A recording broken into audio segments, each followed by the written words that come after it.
Така, сега. Ето това са трите основни елемента на Gencho. Това е тапата, която е направена от едно парче метал, никелиран бронз. Мисля, че беше. Ако не само да проверя да не объркаме нещо. Да, никелиран бронз.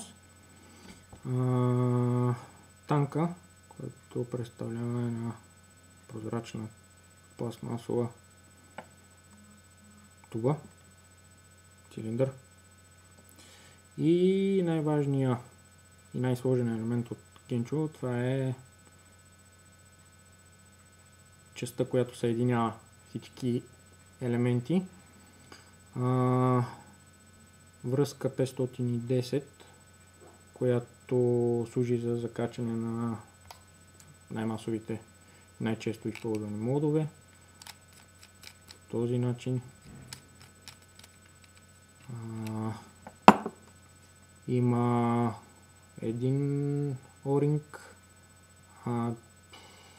тази средна част, в която вътре има плуващ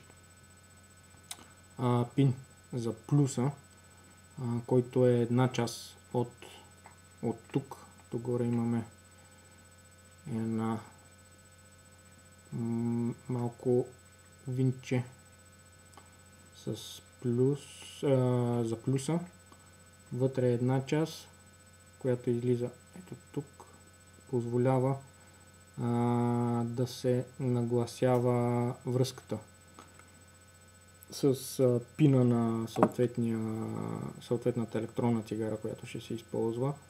И благодарение на това, че може да се движи този централен пин, става безпроблемно прикачане за всички електронни цигари, които са в момента.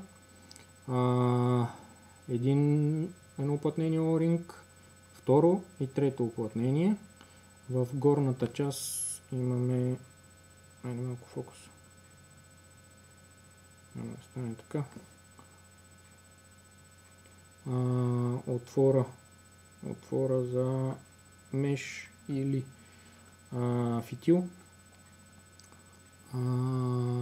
Винчето за закачане на кантала, което от тази страна е тук, от другата страна, от горната страна. И общо взето е това като конструкция. Ето прозрачният танк, който с известно натискане влиза и много приятно и плътно уплътняват O-ринговете. До сега не съм имал нито един път проблем с неволно разделяне на тубата от уплътненията и съответно изтичане на течност и омазване на дреха и предмет и така нататък. Тапата се поставя по този начин. Също влиза много плътно и приятно. Дупката за въздуха и големия отвор за дриптип. Примерно аз използвам ето такъв, който влиза изключително приятно и плътно и отделя се, но трябва известно усилие. По отношение на частите, толкова. Сега започваме малко по-сложната и неприятната част по възобновяването и изграждането на меша и на мотката и така нататък.